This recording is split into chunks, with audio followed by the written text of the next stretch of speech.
যাকাত একটা জিনিস, ওসর আর একটা জিনিস। ফসলের কাটার পর ওসর আসে না? সেচের এক হিসাব, আর আপনাদের বৃষ্টির পানিতে এক হিসাব। তো যদি ওসর প্রদান করেন, মালের হক আদায় করেন, ইনশাআল্লাহ এই ফসল খেয়ে যদি হালাল ইবাদত করেন, নামাজ রোজা এগুলো ঠিকঠাক রাখেন, তাওহীদ সুন্নাত, ইনশাআল্লাহ আপনি ধনীদের চেয়ে বহু আগে জান্নাতে চলে যাবেন ইনশাআল্লাহ। তো মনক্ষুণ্ণ হবেন না। এখনকার বিশ্বটা এমন যে গ্ল্যামারাস, মানে চাকচিক্যময়, এবং যারা চাকচিক্য থেকে দূরে ওদেরকে এরা মানুষ মনে করে না। তো তারা মনে করে ওরাই সভ্য আর আমরা সব অসভ্য। পশ্চিমারা মনে করে ওরাই হচ্ছে সভ্য জাতি পৃথিবীর, আর আমরা অসভ্য। ওরা আমাদেরকে সভ্যতা শেখাতে আসে। যেমন আমরা যদি ইস্তেঞ্জা করি পানি দিয়ে, তাদের কাছে মনে হয় অসভ্য। টিস্যু পেপার দিয়ে করলে দাঁড়িয়ে দাঁড়িয়ে, তখন মনে হয় সভ্য। আমরা যখন খাওয়া দাওয়া করি হাত দিয়ে খাই, আবার খাওয়ার পর আঙ্গুল চেটে খাই, প্লেট চেটে খাই, ওরা দেখে বলে কি অসভ্য। কথা বুঝতে পারছেন? কিন্তু ঈসা আলাইহিস সালাম যখন আসবেন পৃথিবীতে, আবার তিনি ইনশাআল্লাহ থাল চেটেই খাবেন, আঙ্গুল চেটেই খাবেন।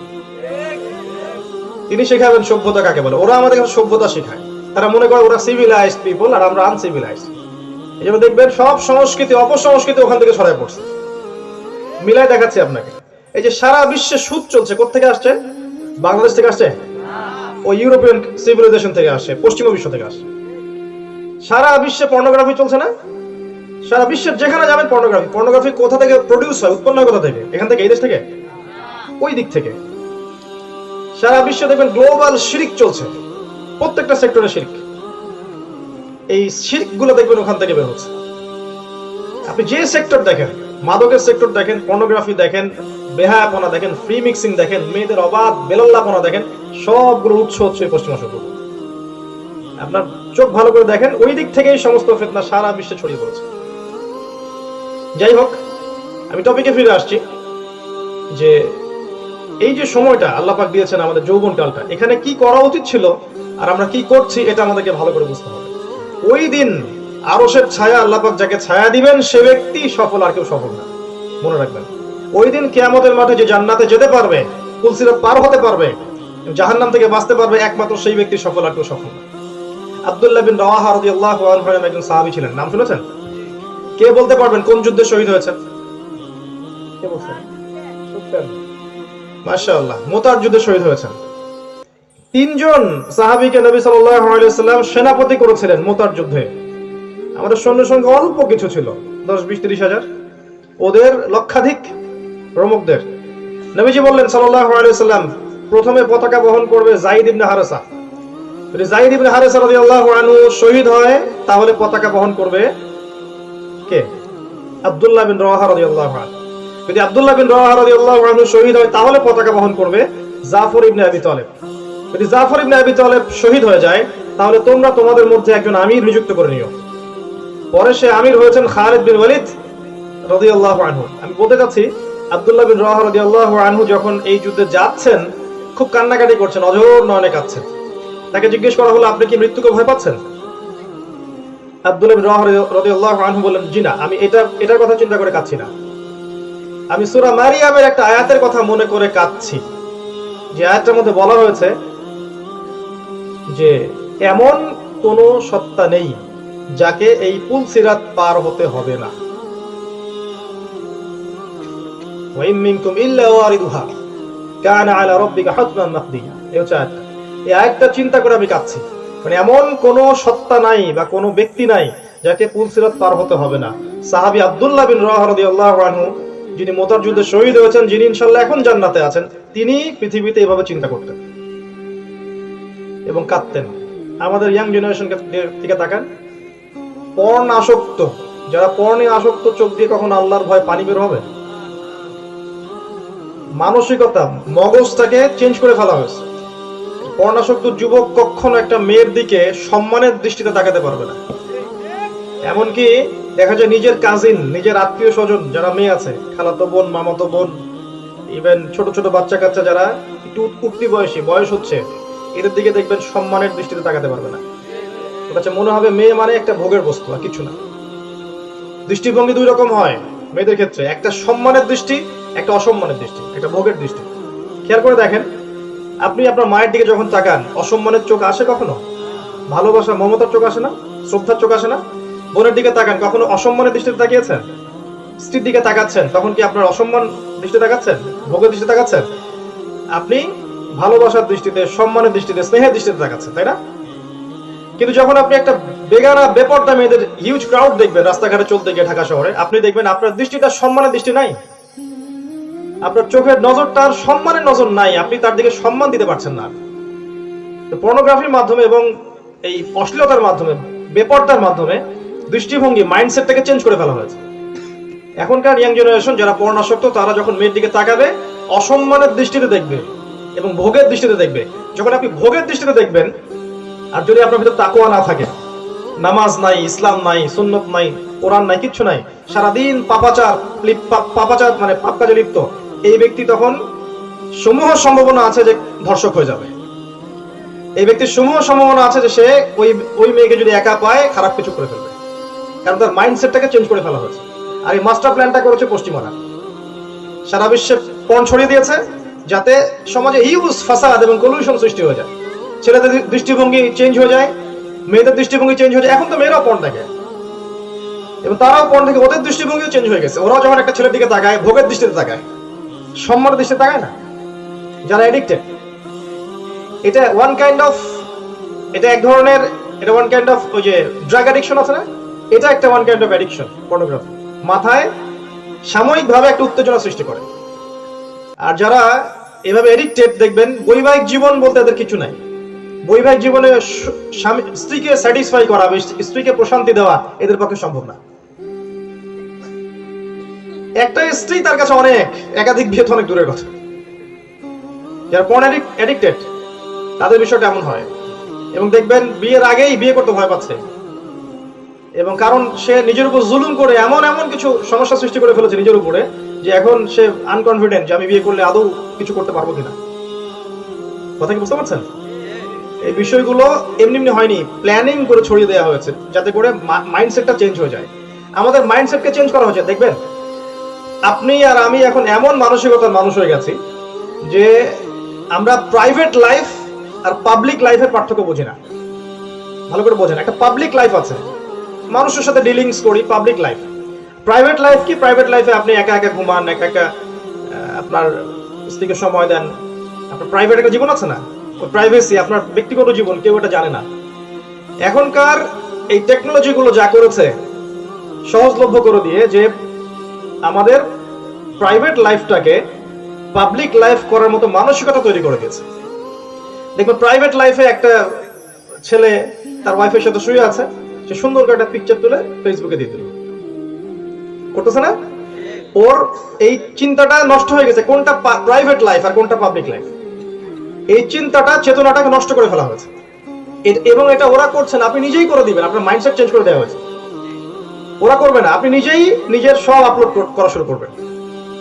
ওই যে একটা হেলুসিনেশন বলে একটা কথা আছে না, যে মানুষকে ভ্রমের মধ্যে নিয়ে আসা, হিপনোটাইজ করা, কথা বোঝেন না? হিপনোটাইজ করার মতো একটা কথা, অনেকটা হিপনোটাইজের মতো। আপনি নিজেই করবেন, নিজেই দেখবেন আপলোড দিচ্ছেন ফেসবুকে, নিজের টিকটক বানাচ্ছেন, নিজেই দেখবেন ইউটিউবিং করছেন, নিজে ভিডিও করে দিয়ে দিচ্ছেন। ও কিন্তু আপনাকে করতে বলে নাই, আপনার মাইন্ডটাকে নিয়ন্ত্রণ করা হচ্ছে, আপনার মাথাটাকে নিয়ন্ত্রণ করা হচ্ছে কিছু দিয়ে। এগুলো নিয়ে ভাববেন, দেখবেন আপনি নিজেই সবকিছু উন্মুক্ত করে দিচ্ছেন। আপনার ব্যক্তিগত জীবন, আপনার প্রাইভেট লাইফ, আপনার স্ত্রীকে নিয়ে ঘোরা, আপনার সন্তানকে নিয়ে এটা সেটা। একটা নতুন জামা কিনেছেন, ছবি তুলে দিয়ে দিবেন।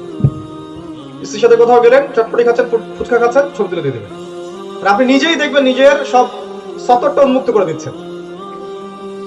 একটা প্রাণী নিজের ব্যক্তিগত জীবন এবং পাবলিক জীবনের পার্থক্য বোঝে না। একটা প্রাণী, তার নাম কি জানেন? বাদর। বাদর, বানর যারা আছে, বানরকে দেখবেন পাবলিকলি সেক্স করতেছে। আর একটা হচ্ছে কুকুর, পাবলিকলি সেক্স করবে জনসমক্ষে, তাই না? এর কি প্রাইভেটলি করে? এই জিনিসটাকে, এই মাইন্ডসেটটাকে এখন আমাদের মধ্যে ঢুকিয়ে দেওয়া হয়েছে। এখন আমরাও সব পাবলিকলি করছি। এটা কিন্তু এমনি এমনি হয়নি, এটা আপনাকে পর্ন দিয়ে আপনার মাথাটাকে পুরো ব্রেইন ওয়াশ করে ফেলা হয়েছে। খুব সিনসিয়ার থাকবেন তাদের ষড়যন্ত্রগুলো সম্পর্কে। এই যে মাদক, এমনি এমনি কিন্তু ছড়িয়ে দেওয়া হয়নি, এটা খাওয়ার এডিক্টেড যখন হয়ে যাবে একজন, তখন সে ভালো মন্দ, ন্যায় অন্যায়, হক বাতিল এগুলোর মানদণ্ডটা হারিয়ে ফেলবে। তার কাছে মন্দকে মনে হবে ভালো ভালো, ভালোকে মনে হবে খারাপ। তার কাছে আল্লাহ বিরোধী বিষয়গুলোকে মনে হবে এটা করা যায়, কোনো সমস্যা নেই। তার কাছে মনে হবে নামাজ পড়লেও ভালো, না পড়লেও কোনো সমস্যা নেই। তার একটা সুস্থ মাথা, কনফিডেন্ট মাথা, এই মাথার যে ধারণ ক্ষমতা এটাকে নষ্ট করে ফেলা হচ্ছে মাদক দিয়ে। আর এর বিভিন্ন ক্যাটাগরিজ এখন চলছে সমাজে। সিগারেট থেকে শুরু হয়, আস্তে আস্তে গাঁজা, ফেন্সিডিল, ইয়াবা, বিভিন্ন মাদক খাচ্ছে এবং সমস্ত শ্রেণীর মধ্যে ঢুকিয়ে দেওয়া হচ্ছে, কি গরিব আর কি ধনী। ঢাকার এলিট সোসাইটির দিকে তাকাবেন, দেখবেন এলিট সোসাইটির অনেক মেজরিটি সংখ্যক ইউথ দেখবেন এই যে বার গুলোতে, ইয়াবা সেন্টার গুলোতে, সবগুলোতে গিয়ে পড়ে আছে। এদের টাকার অভাব নাই, এদের মনের মধ্যে শুধু সুখ নাই, সুখ খুঁজতে যায়। তাদেরকে কেউ হেদায়েতের আলো পৌঁছাতে পারেনি এখনো যে ওই সুখ, ওই প্রশান্তি ওই বারের মধ্যে নাই, কোরআনের কাছে আছে। আর যখন বলবেন যে এগুলো বাদ দিয়ে কোরআনের কাছে আসলে সুখ এবং শান্তি পাবে, প্রশান্তি পাবে, তখন আপনাকে তারা বলবে আপনি মৌলবাদী। অদ্ভুত বিষয়, মানে পুরো ওয়ার্ল্ডটা এখন শয়তানি এবং দাজ্জালি, চারিদিকে ফিতনা, চতুর্দিকে ফিতনা, যেদিকে তাকাবেন সেদিকে ফিতনা। আপনি কোন দিকে পা দিবেন? আর এই যুগে দাড়ি টুপি পাগড়ি জুব্বা নিয়ে আমি যদি মনে করি আমি খুব পাক্কা মুসলিম হয়ে আছি, তা আমার চেয়ে বড় বোকা আসলে পৃথিবীতে কেউ নেই। একটা ধরেন কওমে লুত আলাইহিস সালামের কওম, এই লুত আলাইহিস সালামের কওমের মধ্যে একজন যদি বসে বসে তাসবিহ টিপতে থাকে সুবহানাল্লাহ আলহামদুলিল্লাহ, আর যদি মনে করে যে আমি খুব পরেশগার মানুষ, এর চেয়ে বোকা কেউ মানুষ আছে? যখন সমাজের সমস্ত মানুষ জিনা করছে, ওই সমকামিতা লিপ্ত, তখন কিছু মানুষ বসে বসে তাসবিহ টিপছে, মনে করছে আমি খুব ভালো মানুষ।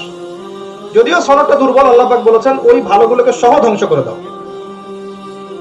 আল্লাহ পাকের আদেশ ছিল, সনদটা যায়িফ, কিন্তু আছে হাদিস যে আল্লাহ ওখানে তো আপনার ইবাদত গুজার কিছু বান্দা আছে, তো ওদেরকে সহ ধ্বংস করে দাও। অমেলত। তো যে কথাটা বলতে এতগুলো কথা আসলো, যে শেষ বিচারের দিনে যে ব্যক্তি আল্লাহ পাকের রহমত পাবে, জাহান্নাম থেকে বাঁচতে পারবে, আরো সে ছায়া পাবে, এই ব্যক্তিরাই হচ্ছে সফল, আর কেউ সফল। আর এখনকার ইয়াং জেনারেশন পড়ে আছে মাদক, পর্নোগ্রাফি, গার্লফ্রেন্ডের সাথে হারাম অ্যাফেয়ার্স, আপনার পলিটিক্যাল পাওয়ার অ্যাচিভ করার মানসিকতা, গুন্ডামি, অহেতুক সময় নষ্ট করা, আড্ডা পিটানো, এমন কিছু বইপত্র পড়া যেগুলোর সাথে আল্লাহ এবং রাসূলের কোনো সম্পর্ক নাই। তারপরে আপনার কিছু গেমস আছে, এমন কিছু গেমস এবং স্পোর্টসে লিপ্ত থাকে যেগুলোর সাথে ফিজিক্যাল উপকারিতার কোনো সম্পর্ক নাই, অহেতুক সময় নষ্ট করে। এই ধরনের কাজগুলোকে দিয়ে ওরা এদের জীবনটাকে ব্যস্ত করে রেখেছে। এখন বলেন, এই যুবকরা কি সত্যি সত্যি ওই আরশের ছায়া পাবে? আর একটা হাদিস শোনাই, তারপরে সামনে যাচ্ছে। কবরে প্রশ্ন হবে তিনটা, আপনারা জানেন তাই না? রবকে, দিন কি, এবং নবী কে, তাই তো? যারা তিনটা পারবে তাদেরকে আরেকটা প্রশ্ন করা হবে যে তুমি এটা কিভাবে জানলে? সে বলবে যে আমি আল্লাহর কিতাব পড়েছি, অতঃপর জেনেছি। যারা তিনটা পারবে না ওদের জন্য 4 নাম্বার প্রশ্ন নাই। আচ্ছা, এরপর যখন কিয়ামতের মাঠে মানুষ উঠবে তখন আরো 5টা প্রশ্ন হবে। কয়টা প্রশ্ন? আর 1 নাম্বার তোমার সারা জীবন কোন কাজে ব্যয় করেছো, এবং 2 নাম্বার তোমার যৌবন কোন কাজে ব্যয় করেছো। আবারও যৌবন, দেখেন ওই যে যৌবন আল্লাহর পথে ব্যয় করতে পারলে আরো সে ছায়া পাবো। আবার ওই প্রশ্নই করা হচ্ছে আরো একবার কিয়ামতের মাঠে, যে যৌবন কোন কাজে ব্যয় করেছো। তারপরে আসবে কোন পথে অর্থ উপার্জন করেছো, কোন পথে অর্থ ব্যয় করেছো, এবং জানা অনুযায়ী আমল করেছো কিনা। এই 5টা প্রশ্নের উত্তর না দেওয়া পর্যন্ত কোনো আদম সন্তান 1 পা সামনেও যেতে পারবে না, 1 পা পিছনেও আসতে পারবে না। হিসাব নিকাশ অনেক দূরের কথা, হিসাব নিকাশ অনেক দূরে, হিসাব নিকাশ শুরুই হয়নি, শুরু হবেই না এগুলোর উত্তর না দিতে পারলে। একটু খেয়াল করে দেখবেন, কারোর জন্য অপেক্ষা করা কাজটা খুব বিরক্তিকর না?